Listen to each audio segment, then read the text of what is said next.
Scammer, get out! The shout cracked across the marble lobby like a whip. Chandeliers trembled. Conversations died.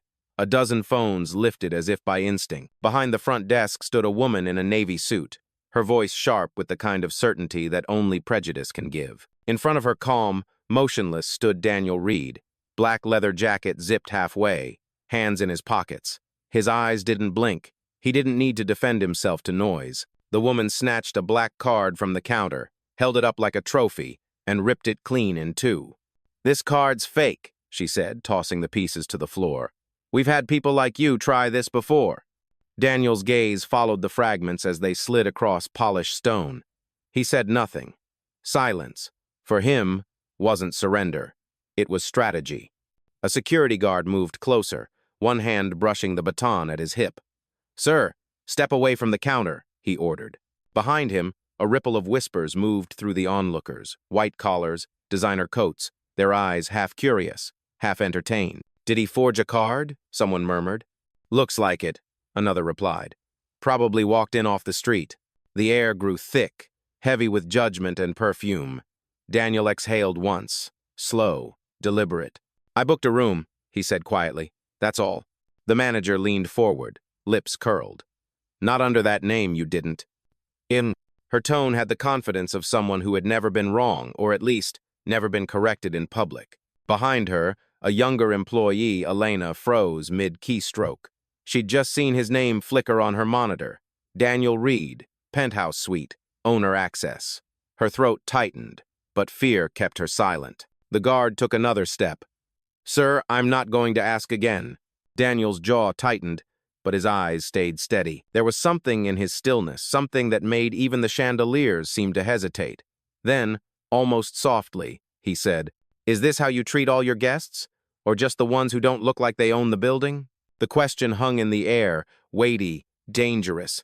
The manager blinked, unsure how to answer. Before the next word could fall, Daniel turned slightly toward the nearest camera lens, the invisible audience beyond. "Before we continue, where are you watching from? Drop your city or country in the comments below. And if you believe in dignity and justice, hit like and subscribe. These stories spark change. And we're glad you're here. Now, back to Daniel." He straightened his jacket, the kind of calm that warned of a storm. The guard's radio crackled. The woman adjusted her glasses, suddenly less certain. And for the first time that morning, someone in the crowd whispered what no one else had yet realized. "He's not scared, he's waiting." The lobby stayed frozen long after the echo faded. The manager turned away, pretending to rearrange papers that didn't exist. The guard hovered, waiting for Daniel to blink first. He didn't. He studied the brass letters on the counter. Horizon Grand Hotel. His hotel.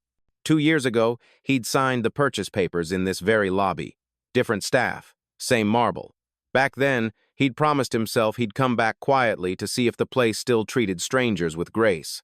Now he had his answer. Daniel reached for his duffel, simple black canvas, not designer, the kind of bag that made judgment easy. "I'll wait right here," he said, calm, like someone asking for the time. The manager, her badge read M. Wilkes. General manager snapped, "You'll wait outside." Her tone was acid, disguised as policy. "Security will escort you when available." A couple near the bar laughed nervously. "Guess he tried his luck," one whispered. Another guest whispered back, "I wouldn't try that tone with a real guest." Their laughter was the kind that hides fear behind privilege. Behind the desk, Elena glanced again at the glowing monitor. His name blinked there in bold. Reed, Daniel, penthouse suite, owner access.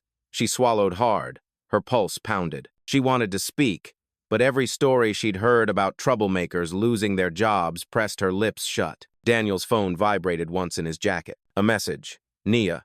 Standing by. Do you need me to intervene?" He typed 2 words back. "Not yet." Then he looked up and said, "Miss Wilkes, maybe double-check the system before you call the police." Her smirk returned instantly. "I don't need to check anything. I can tell when someone doesn't belong here." That word belong hung like smoke. Daniel nodded slowly, almost to himself. "You'd be surprised how many buildings I don't belong to, until I buy them." A ripple ran through the crowd. Someone muttered, "He's bluffing." Another said, "Then why does he look so calm?" Elena's hands trembled above her keyboard. She clicked the reservation field again. The system confirmed it. V. Owner access. Her chest tightened. She glanced at the manager who was now lecturing Daniel about hotel policy and whispered under her breath, "He's not lying." Across the marble floor, the guard adjusted his stance, uneasy. He'd seen arrogance before, but not composure like this. Something about the man felt inevitable. Daniel leaned slightly closer to the counter, his voice low, deliberate.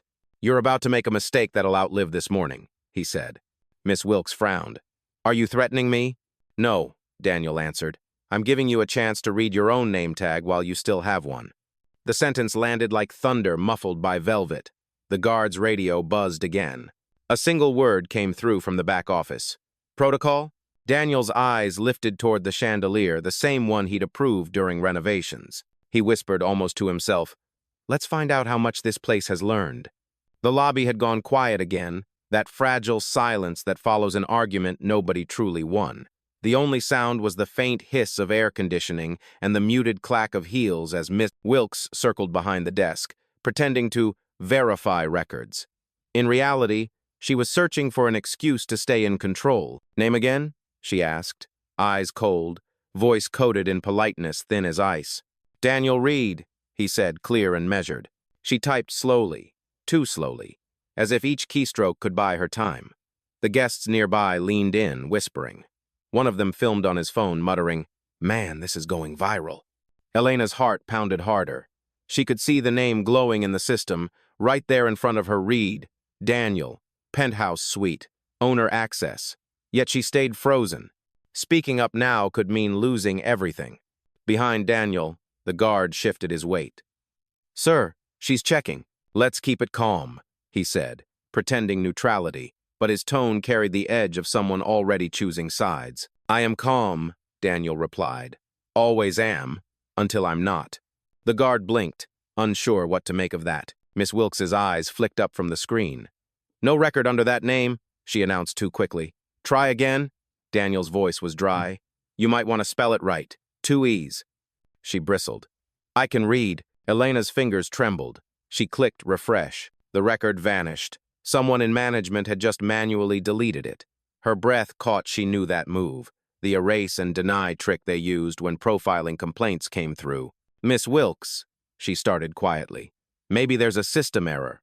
"Stay out of this, Elena," Wilkes snapped. "I've handled guests like him before."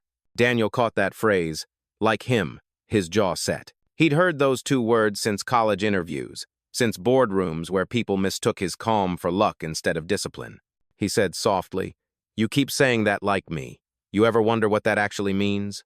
Wilkes didn't answer. She looked past him toward the guard. "If he doesn't leave in the next minute, call the police." The whisper spread through the room. "She's calling the cops?" someone gasped. "For checking in?" Daniel turned slightly, scanning the crowd. Their faces were a gallery of hesitation, some pity, some discomfort, a few quiet nods that said, "I've seen this before." Then, almost imperceptibly, he smiled. Not wide, just enough for the camera to catch. "I've been arrested for less," he said under his breath. The guard frowned. "Sir?" Daniel met his eyes, calm again. "It's fine. I'm used to rooms like this. They look expensive until you realize dignity isn't included." For the first time, even the guard looked away. And at the far end of the desk, Elena closed her eyes, whispered to herself, "Please, don't let them do this," before she reached for her phone, fingers hovering over the internal call button labeled Corporate Oversight. Daniel didn't move. He stood in the center of that marble battlefield, surrounded by chandeliers and judgment. Everything about him was still except his eyes. They tracked every twitch behind the counter, every nervous glance between the guard and the manager. The silence stretched thin, trembling like glass before it shatters. The guard's radio crackled again. "Need status?" a voice asked. The guard hesitated, thumb hovering over the button. "Still assessing," he muttered. "Guests, uncooperative." Uncooperative. The word landed like an accusation. Daniel exhaled once. "I'm not uncooperative," he said quietly. "I'm waiting for someone to remember their manners." Miss Wilkes's lips curled. "You think attitude helps you?" "No," Daniel replied, calm as stone. "It helps me stay awake while people lie." Her cheeks flushed, red against the pearl white of her blouse. She looked over her shoulder toward the junior clerks, demanding silent backup. They looked down instead. Elena stared at the glowing screen again. The record she'd seen before was gone deleted seconds ago, but she'd already printed a copy, quietly sliding it under a folder before the system wiped it. Her pulse hammered. One word could end her career or save her conscience. Miss Wilkes leaned over the counter, voice dripping with certainty. "Here's what's going to happen. You're going to leave now, before this becomes something else." Daniel tilted his head slightly. "Something else?" "Disturbance," she said. "Trespassing. Pick one."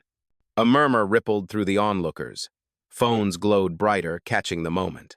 Somewhere near the elevators, a bell chimed, a sound too elegant for the ugliness unfolding. Daniel's fingers brushed the phone in his pocket. He could end this in a sentence. A single call, and corporate security would sweep in like a storm. But he didn't move. Not yet. He remembered another lobby, 15 years ago Atlanta. Humid, late afternoon. He'd been 28, fresh off his first acquisition, wearing the same calm face, hearing the same tone. "You people can't afford a room here," the clerk had said. He'd smiled then, too, not because it didn't hurt, but because he'd already decided. Next time, it would be his name on the deed. Now it was. Daniel looked up again, steady. "You're repeating history, Miss Wilkes," he said softly. "And history always sends the bill to the loudest person in the room." She laughed once, short and sharp. "You threatening me again?" "No," Daniel said. "Just predicting the weather." The guard shifted, uneasy, his voice low. "Ma'am, maybe let's wait for verification." "Enough," she snapped. "Escort him out." The guard hesitated, then stepped forward. Daniel didn't retreat. He simply said, "Touch me, and you'll have to explain it to your regional manager by name. Mine." The guard froze mid-step. For a moment, everything stopped: the hum of the air vents, the tapping of heels, the tremor in Wilkes's voice. Even the light seemed to pause, suspended between humiliation and revelation. Daniel folded his hands behind his back. "I told you," he said softly. "I'm calm. That's what makes this part so dangerous." The lobby had become a stage, and everyone in it an unwilling actor. The chandelier light sharpened, bouncing off marble and camera lenses. The manager barked orders no one wanted to follow. The guard's boots clicked once, then stilled, and from behind the front desk, Elena finally moved. Her fingers trembled as she slid the printed slip-the proof out from beneath the folder. She looked at Daniel, then at her boss. The paper was small, but it felt like a grenade. "Ma'am," she said, voice barely above a whisper. "His name's in the system." Wilkes turned, slow as a cat about to strike. "Excuse me?" "I saw it," Elena continued, stronger now. "Penthouse suite. Owner access." The sentence hit like a dropped glass. Someone in the crowd gasped. Another whispered, "Wait, owner." Wilkes's smile faltered, then reassembled itself, brittle and fake. "You're mistaken. That must have been a glitch." Elena shook her head. "I printed it." Wilkes's face hardened. "Give it to me." "No," Elena said, her voice surprised even herself, steady, clear. "Not this time." Daniel didn't speak. He just watched, hands still behind his back, the faintest nod of acknowledgement to the young woman who had just decided to risk her job for truth. The guard looked between them, uncertain which command to follow. "Ma'am?" Wilkes straightened, summoning the last of her authority. "She's lying. Delete everything now." Elena stepped back. "You can't delete paper." "Oh." The sentence hung in the air like a verdict. A murmur spread through the guests, shifting from curiosity to outrage. One man near the bar raised his phone higher. "She's right. I got that on video," he said. Wilkes turned toward him. "Stop recording." But it was too late. Phones were already raised across the room, a constellation of tiny, blinking witnesses. Daniel's voice finally broke the tension. "Funny thing about evidence," he said softly. "It always survives the people who try to bury it." Elena's throat tightened. She'd spent 3 years watching this hotel swallow complaints and rewrite truths. And now, one quiet guest had turned her hesitation into a line in the sand. Wilkes's hand trembled as she reached for the slip. "You're finished here," she hissed. "Maybe," Elena said, "but not before this gets seen." She turned, snapping a quick photo of the page before tucking it back into her blazer. Daniel's eyes met hers. "Thank you." Just 2 words, low but certain. They hit her like armor. Wilkes forced a brittle laugh. "Do you really think one printed page means anything?" Daniel's voice came back, calm as always. "In a world that deletes people, paper means everything." The lobby exhaled. For the first time, the silence didn't belong to fear, it belonged to truth. And in that fragile pause, everyone in the room could feel it.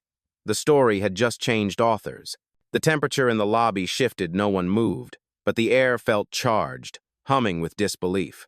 Phones still hovered midair, catching every breath, every blink.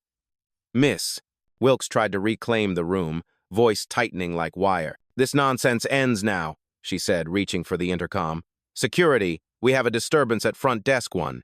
The guard hesitated. His hand stayed at his side. "Ma'am, maybe let's confirm before—" "Confirm what?" she snapped. "That a fraudster walked into my hotel?" Her words cracked through the space again, but this time, no one laughed. The crowd had turned.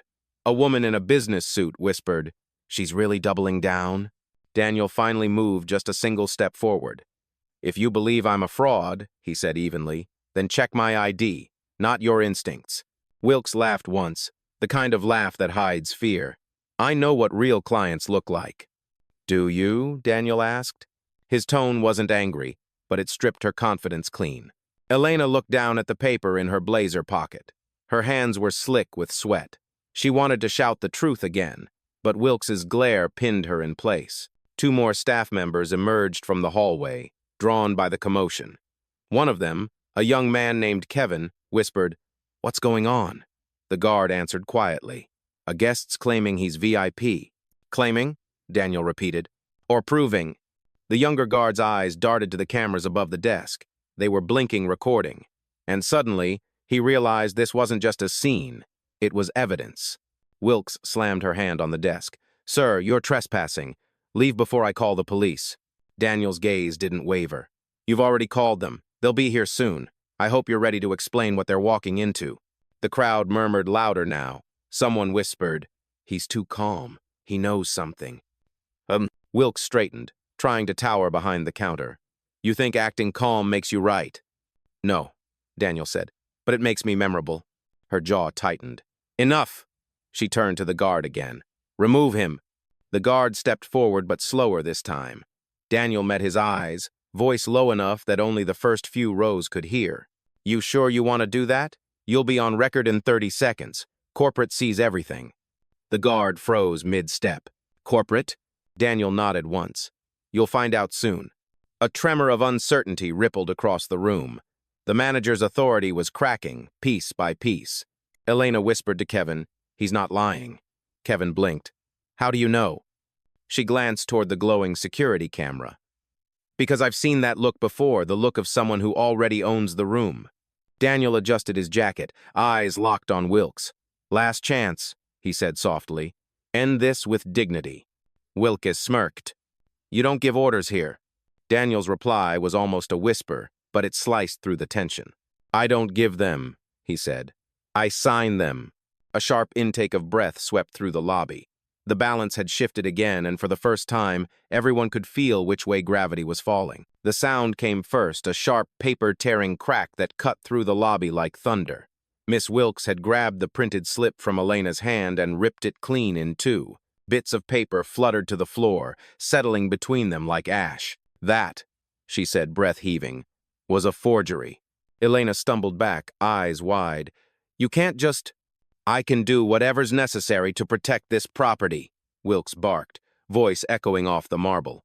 Daniel didn't move. His expression barely shifted, but something behind his eyes changed the quiet before an earthquake. The room could feel it. A guest gasped. "Did she just tear his proof?" Wilkes turned on him immediately. "Sir, please mind your business." But it was too late. The crowd had already taken sides, murmurs swelling like a tide. Phones lifted higher. The power of visibility had turned against her. "Security!" Wilkes shouted again. "Remove him from my lobby!" Andert. The guard looked trapped between duty and doubt. "Ma'am, this is escalating." "That's an order," she snapped, her voice cracking. The guard reached out, hesitant, and touched Daniel's arm. It was meant to be gentle, procedural, but it wasn't. It was public. It was visible. A wave of reaction swept the room, gasps, whispers, the metallic sound of outrage caught on camera.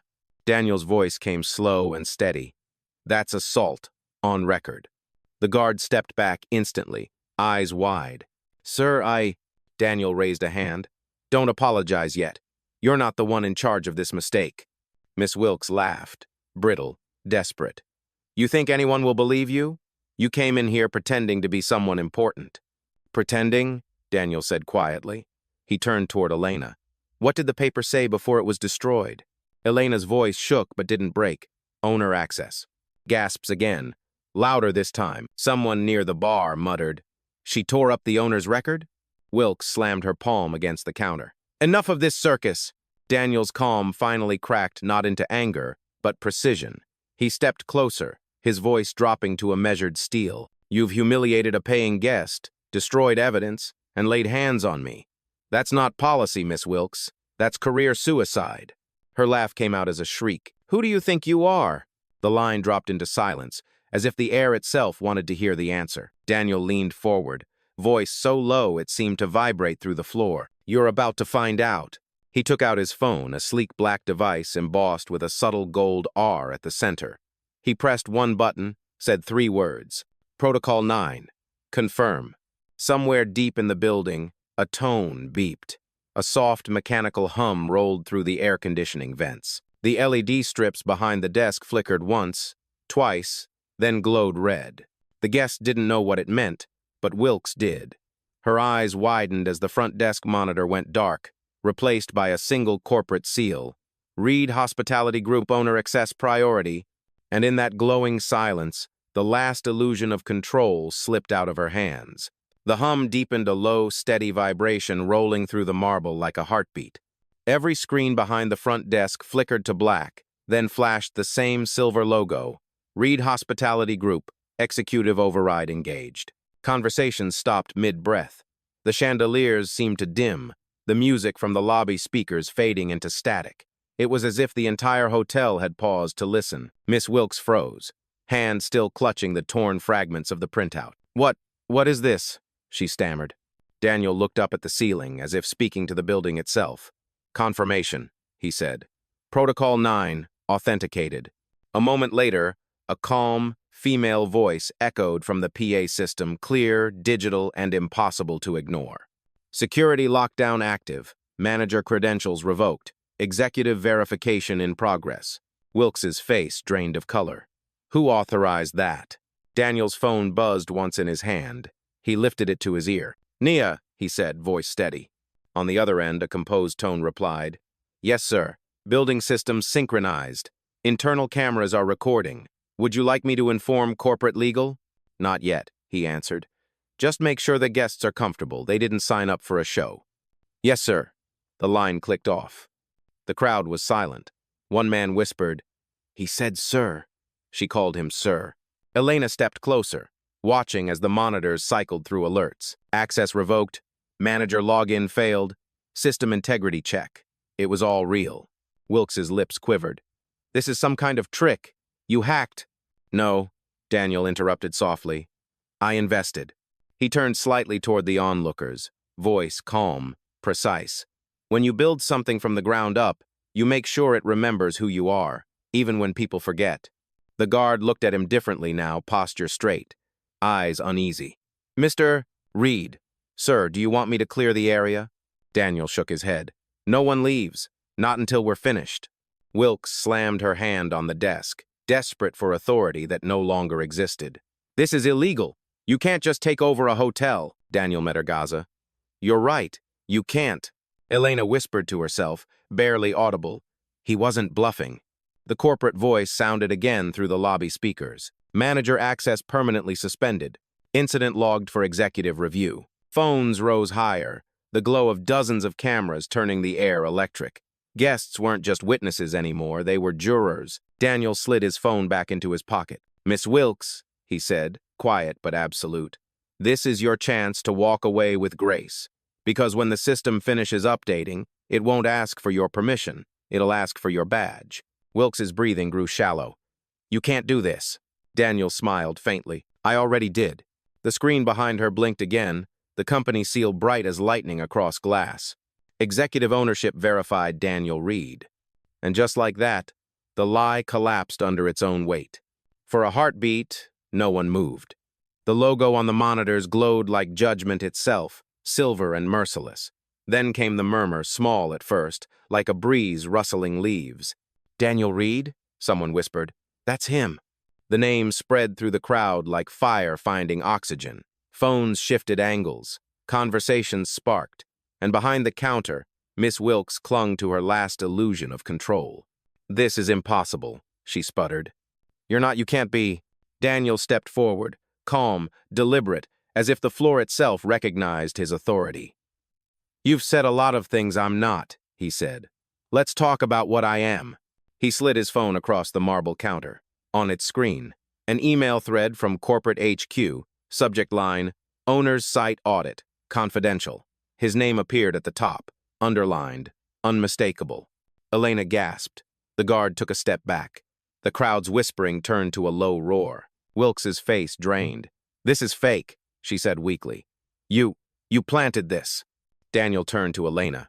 "You printed that slip, didn't you?" She nodded. "Yes, sir."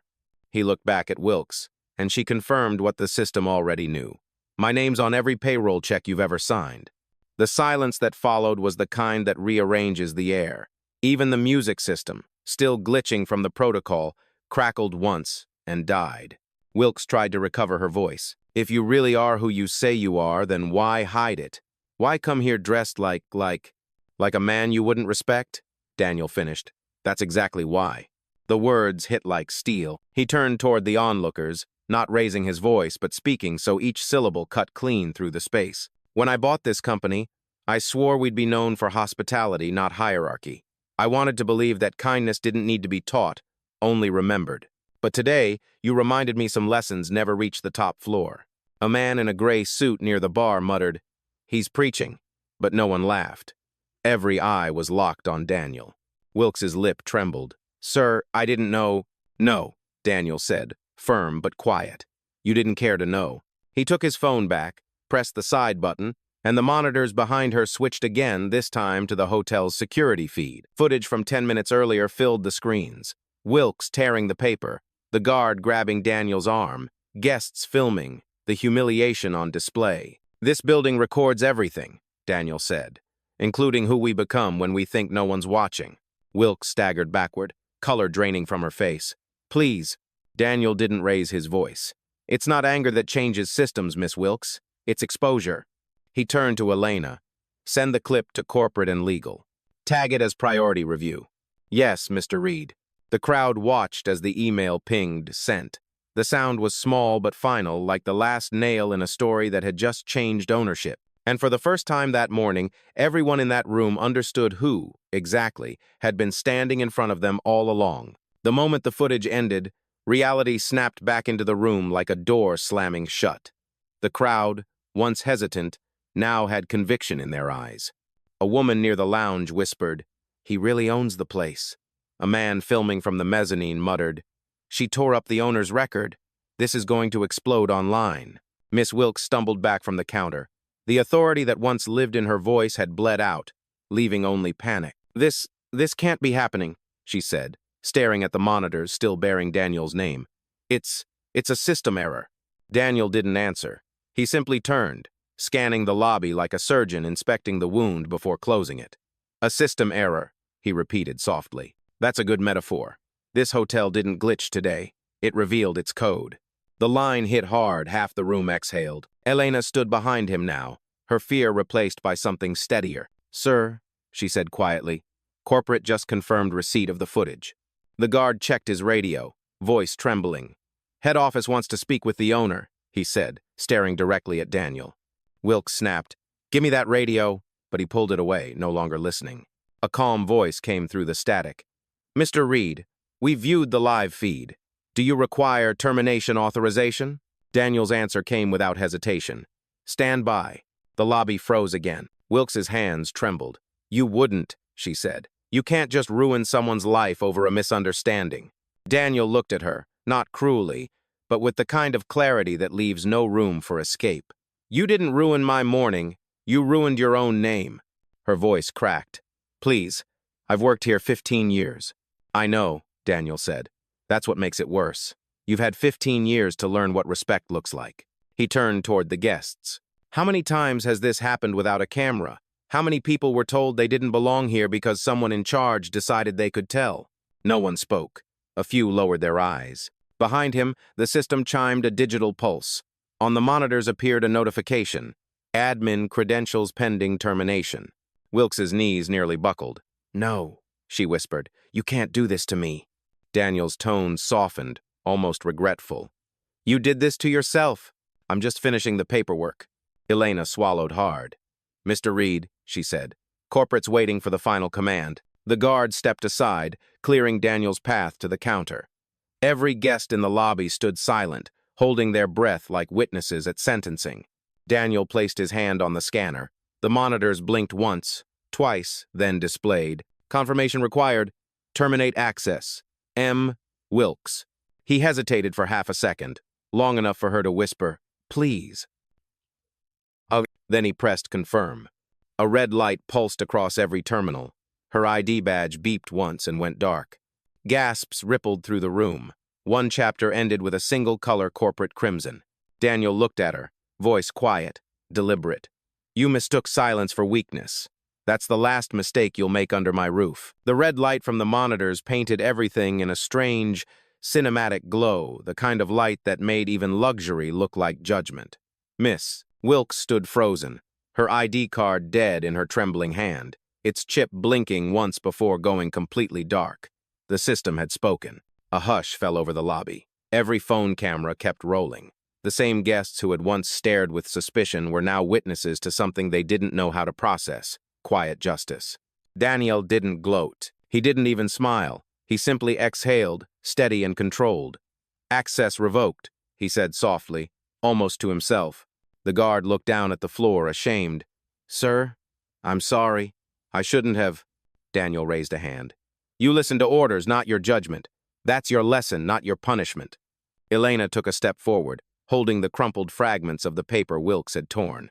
"Sir, should I file the report?" "Yes," Daniel said. "But leave her name exactly as it is. No edits. The footage speaks louder than we ever could." Across the room, Wilkes whispered to herself, disbelief trembling through her voice. 15 years. I gave everything to this place." Daniel turned to her, his tone neither cruel nor forgiving, just factual. "Then you should have protected it from yourself." The crowd shifted. Some guests began to applaud quietly, a slow, uncertain ripple that grew with each second. Phones caught every angle. The moment was spreading, alive beyond the room. Daniel looked at Elena. "Send a notice to HR. Every staff member who stood silent today will receive retraining. Those who lied, termination review. And you," he paused, "you'll be promoted to assistant manager by morning." Elena blinked, stunned. "Sir, I thank you." He nodded once. "You didn't protect me. You protected the standard. That's the job."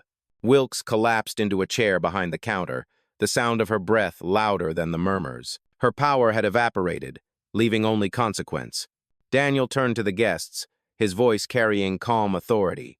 "This hotel remains open. You'll be refunded for the disturbance, and a formal apology will be sent to every guest in this lobby." A man in a gray suit said quietly, "You don't have to do that." "I do," Daniel replied, "because her mistake happened under my name." He took out his phone once more. "Nia," he said, "initiate internal memo. Subject, Horizon Grand. Body, leadership begins with listening." "Yes, Mr. Reed," came the reply. The red glow on the monitors began to fade, replaced by the hotel's normal interface. The air eased, tension dissolving like steam after rain. Daniel's eyes swept across the lobby one last time, stopping on the cameras held by strangers. "Keep those videos," he said quietly. "Let them remind anyone watching that silence is also a choice." "Oh." He turned to leave, the crowd parting instinctively, not out of fear, but respect. Behind him, the chandeliers flickered once, catching his reflection in 100 fragments of light. A man walking away, not in anger, but in command. The lobby was no longer a battlefield. It felt like a cathedral after a storm, quiet, solemn, changed. The scent of polished marble and expensive perfume lingered, but the air itself had shifted. Power had a new shape now, and it stood in a leather jacket at the center of the room. Daniel paused halfway to the doors. Cameras still followed him, the lenses trembling slightly in human hands. He turned not to bask, but to close the lesson. He looked first at Elena. "You did what the company's policy manuals never teach," he said. "You told the truth when it wasn't convenient." She nodded, tears threatening but contained. Then his gaze moved to the guests. "What you saw here wasn't a scandal," he continued, voice calm but resonant. "It was a mirror. This building doesn't just hold rooms, it holds habits. Today, one of them got evicted." A few people clapped softly. Others just listened, the kind of silence that comes from self-recognition. Behind him, Miss Wilkes sat motionless, a hollowed figure of disbelief. Her badge lay on the counter like an artifact from a fallen kingdom. Daniel approached her, not out of cruelty, but finality. "You could have handled this with kindness," he said. "You chose control. You lost both." She looked up, eyes wet. "I didn't mean—" "I know," Daniel interrupted. "But impact doesn't wait for intention." He straightened, voice now filling the space the way justice does when it finally takes shape. "The difference between power and authority," he said, "is that power builds. Authority just signs off. I build." Elena whispered to herself. "He doesn't just own the place. He owns the silence." Daniel turned toward the camera nearest him, someone's phone, trembling in the air. "Before you scroll past this, remember, dignity isn't a gift. It's proof of life. Don't wait for a title to defend it." The words rolled through the room, quiet thunder in the marble hall. He nodded once to the guard, now standing respectfully, and stepped toward the revolving doors. Outside, the late afternoon light poured in, cutting through the glass like redemption itself. For a moment, the reflection on the marble floor showed two versions of him, the one they had judged and the one they now knew. At the threshold, Daniel stopped and looked back one last time. "I don't need a camera," he said, voice low but carrying. "I'm the result of it." Then he walked into the daylight. The doors spun behind him, sealing the story shut. Inside, the guests slowly exhaled. Conversations reignited in cautious tones. Elena stood taller. Somewhere in the distance, the soft chime of a phone notification marked the upload of the video already spreading beyond those walls, an image of justice, calm and unmistakable. And in the quiet that followed, the hotel seemed to breathe again, humbled by the man who had just reminded it who truly owned the room.